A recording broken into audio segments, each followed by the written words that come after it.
Selamat petang, salam sejahtera. Terima kasih karena bersama dengan saya di Nazilin Unity Channel. Isu kali ini memang luar biasa, membabitkan anak bekas Menteri Kementerian Dalam Negeri, iaitu Hamzah Zainuddin. Apabila hari ini Peguam Negara telah menolak representasi kes minyak masak melibatkan anak Hamzah Zainuddin. Representasi dikemukakan Peguam Muhammad Faisal Hamzah ditolak melibatkan 9 pertuduhan, mengemukakan dokumen palsu dan memiliki minyak masak lebih had. Jabatan Peguam Negara menolak permohonan representasi dikemukakan Peguam mewakili anak bekas Menteri Muhammad Faisal Hamzah, 39 tahun terhadap 9 pertuduhan, mengemukakan dokumen palsu dan memiliki barang kawalan minyak masak melebihi had tahun lalu. Perkara itu dimaklumkan Timbalan Pendakwa Raya Kementerian Perdagangan Dalam Negeri KPDN Nur Alimah Muhammad Sanusi di hadapan Hakim Mazdinawi pada prosiding di Mahkamah Session Seremban. Faizal adalah anak kepada bekas Menteri Dalam Negeri Hamzah Zainuddin yang ketika ini adalah Ketua Pembangkang. Pihak pendakwaan juga memaklumkan belum menerima sebarang permohonan representasi daripada wakil seorang lagi orang Kanas Saman OKS iaitu Azizul Abdul Halim 55 tahun. Pada tarikh lalu prosiding, pihak Peguam Bela Azizul ada menyatakan akan hantar representasi tetapi sehingga kini belum dihantar. Bagi representasi dihantar Peguam Faisal ditolak. Mohon ditetapkan tarikh bicara kes ini, katanya menurut Harian Metro.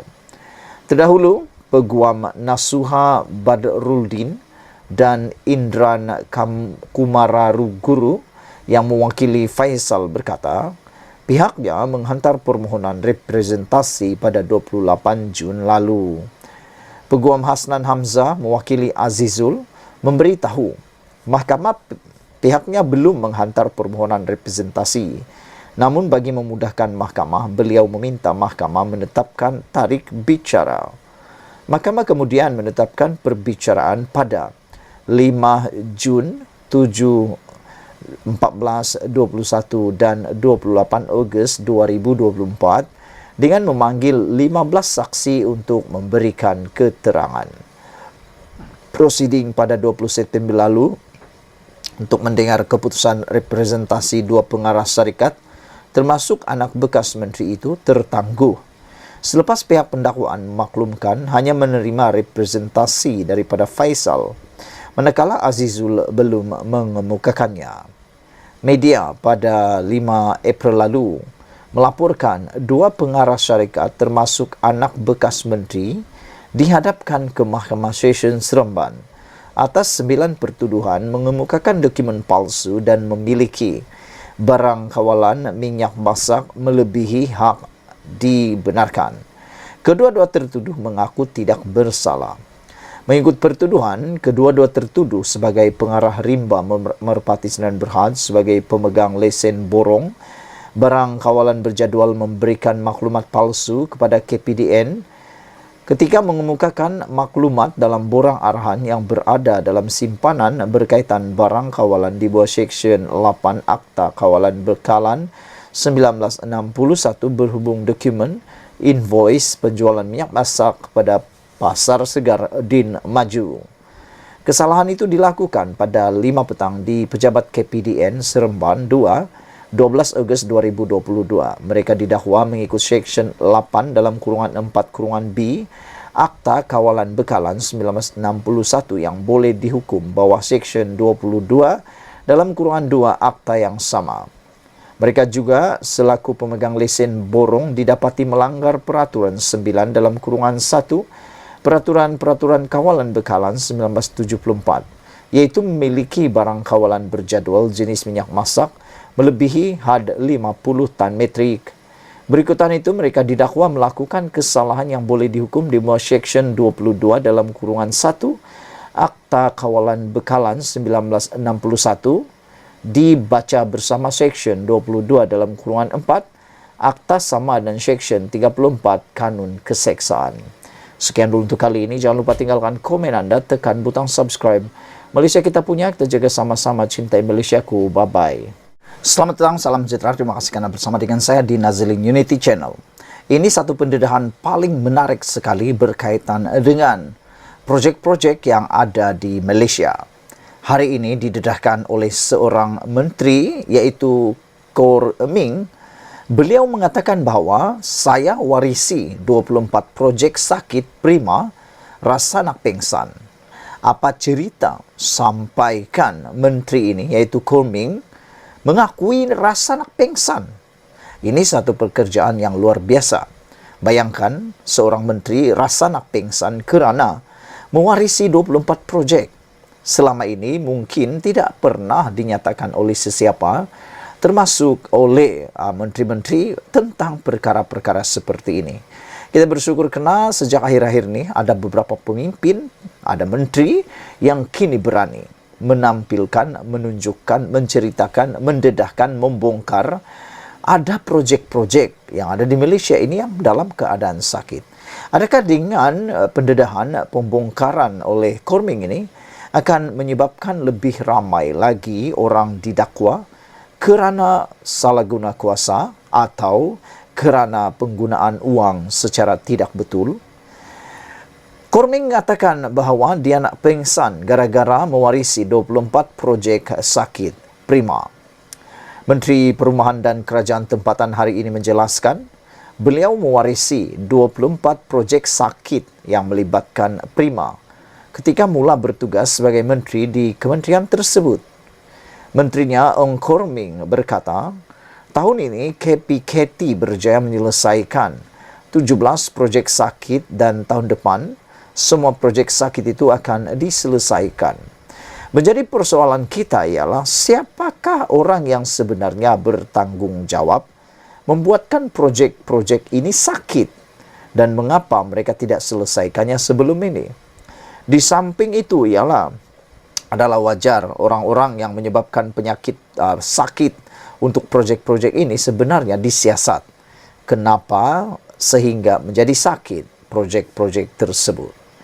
Berucap pada penggulungan Rang Undang-Undang Perbekalan 2024 di Dewan Rakyat pada Selasa, beliau turut berkongsikan jumlah projek prima yang ada. Sehingga 15 Oktober tahun 2023, Prima telah membina sebanyak 35.454 unit rumah mampu milik, manakala 14.427 unit dalam pembinaan dan 3.765 unit dalam perancangan di seluruh negara.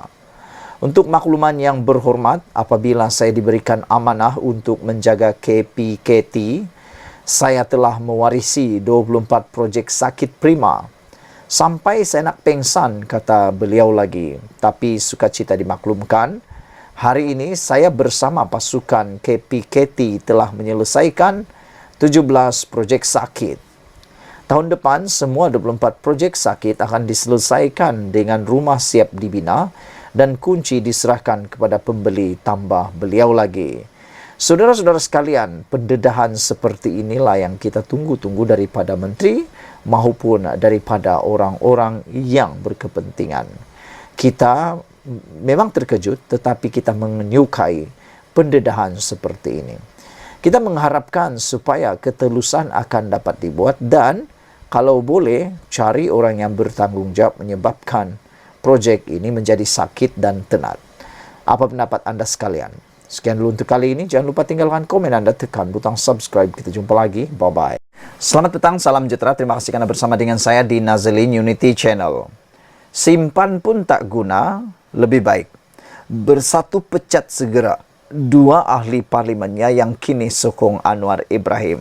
Wow, ini isu paling panas yang saya temui hari ini. Pada pendapat Anda, beranikah Muhyiddin Yassin memecat dua ahli parlimen yang telah menyokong Datuk Seri Anwar Ibrahim, yaitu ahli parlimen Kuala Kangsar dan juga ahli parlimen Labuan? Kalau anda nak tahu, kalau Muhyiddin pecat kedua-duanya, dia akan kehilangan otomatik dua ahli parlimen itu. Mengikut Akta anti lompat parti yang telah diwartakan di Perlembagaan Persekutuan, kalau mana-mana ahli parlimen itu dipecat daripada daripada partinya kerana menyokong kerajaan ataupun menyokong Perdana Menteri, mereka tidak dikategorikan sebagai lompat parti. Maka dengan itu mereka tidak perlu dipecat, tidak akan kehilangan kerusi mereka. Makna kata, selepas mereka dipecat, mereka bebas memilih parti baru untuk mereka. Jadi persoalannya, beranikah Muhyiddin memecat dua ahli parlimen ini?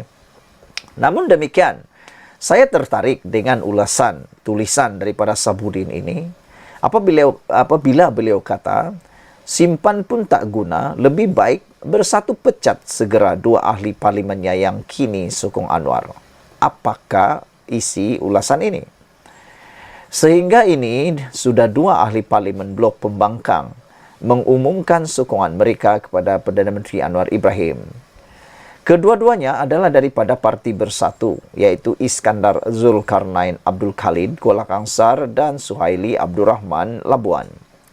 Meski berada di blok yang berbeza, sokongan yang mereka berikan kepada Anwar selaku Perdana Menteri tidak bercanggah dengan akta lompat parti, kerana mereka tidak keluar parti dan tidak juga melompat menyertai parti lain. Kedua-duanya masih ingin kekal sebagai ahli bersatu, malah mengatakan akan tetap setia, taat kepada parti itu. Yang menyebabkan mereka memberi sokongan kepada Perdana Menteri hanya kerana berharap dengan sokongan yang diberikan itu, peruntukan kewangan daripada kerajaan diberikan kepada mereka sebagai ahli parlimen blok pembangkang. Kononnya, tanpa peruntukan daripada kerajaan, tugas menjaga kawasan dan memberi bantuan kepada pengundi menjadi kerja yang amat payah. Lalu, sebab itulah, mereka memilih untuk menyokong kerajaan. Waima berada di blok pembangkang. Walaupun tindakan kedua-dua ahli parlimen itu tidak bertentangan dengan akta lompat parti, namun ia sudah tentu salah daripada segi moral, etika, kejujuran, harga diri dan janji kepada parti serta pengundi ketika mereka bertanding dahulu. Sebab itu, Iskandar Zulkarnain sudah pun diberikan surat tunjuk sebab oleh Bersatu dan banyak pihak dalam parti itu membayangkan dua kemungkinan hukuman bakal diterimanya, iaitu sama ada dipecat atau digantung keahlian. Sementara Iskandar Zulkarnain sudah diberikan surat tunjuk sebab, Suhaili juga pasti akan menerima. Suhaili juga akan menerima surat tunjuk sebab yang sama tidak lama lagi. Dalam hal ini, hukuman apakah yang patut dan paling sesuai dikenakan kepada kedua-dua ahli parlimen yang berpaling arah itu? Apa yang nyata dengan apa yang dilakukan oleh Iskandar Zulkarnain dan Suhaili ini, terbukti akta anti lompat parti masih ada kelemahan yang membolehkan seseorang ahli parlimen memberi sokongan yang berbeza dengan pendirian parti. Kelemahan tersebut menyerlahkan hakikat bahawa bukan saja ahli parlimen blok pembangkang boleh menyokong kerajaan, tetapi ahli parlimen kerajaan juga boleh menyokong pembangkang. Kiranya ada gerakan menebuk atap atau usaha untuk menjatuhkan kerajaan. Berbalik kepada kes Kuala Kangsar dan Labuan, kedua-dua mereka sebenarnya sudah tiada hati lagi bersama kepada ataupun tidak hati lagi kepada Bersatu dan PN. Iskandar Zulkarnain misalnya sebaik saja mengumumkan sokongannya kepada Anwar, beliau terus menghilangkan diri dan tidak lagi dapat dihubungi. Selain telefon bimbitnya sudah dimatikan dan seberang teks pesanan tidak dijawab, beliau juga tidak hadir ke parlimen sejak pengumumannya itu. Begitu juga dengan Suhaili, beliau difahamkan turut mematikan telefon bimbitnya sejak semalam. Semua tindakan itu menunjukkan mereka sebenarnya sudah tiada hati dan tidak berminat lagi untuk kekal dalam Bersatu dan Perikatan Nasional. Ungkapan ingin kekal dan tetap setia dengan Bersatu yang dilafazkan bersama pengumuman mengalih sokongan kepada Anwar itu tidak lebih sekadar kata-kata pemanis mulut semata-mata. Dengan itu bukan saja memujuk mereka sudah tiada gunanya, menggantung keahlian mereka dan mengekalkannya dalam blok pembangkang juga, tidak lagi memberi apa-apa makna. Hati, jiwa dan kesetiaan mereka sudah beralih kepada kerajaan yang mampu memberi peruntukan, berbanding parti yang sebelum ini memberi mereka peluang bertanding. Baik dipecat saja dengan segera kedua-duanya, dan dengan itu mereka selepas ini bebas sama ada untuk kekal tidak berparti atau menyertai mana-mana parti yang ada dalam blok kerajaan. Disimpan pun sudah tidak berguna, lagi pula mereka sudah tidak diperlukan oleh mana-mana parti dalam PRU 16 akan datang. Ditulis oleh Sabudin Hussein 31 Oktober 2023. Sebelum kita berpisah, sila tinggalkan komen Anda untuk isu kali ini. Apa pendapat kalian tentang isu kali ini? Adakah wajar dua ahli parlimen daripada Parti Bersatu ini dipecat oleh oleh Muhyiddin Yassin? Saudara-saudara sekalian, atau apakah mereka patut dibiarkan saja tergantung-gantung keahliannya dalam Parti Bersatu? Beberapa komen yang telah diberikan di sini agak mengejutkan kita semua. Ada yang menulis, mereka kata, tak perlulah digantung. Dipecat pun jangan, kata mereka, biarkan saja. Ada juga yang menulis, kata mereka, lebih baik digantung saja, supaya hukumannya akan lebih perit, kata mereka.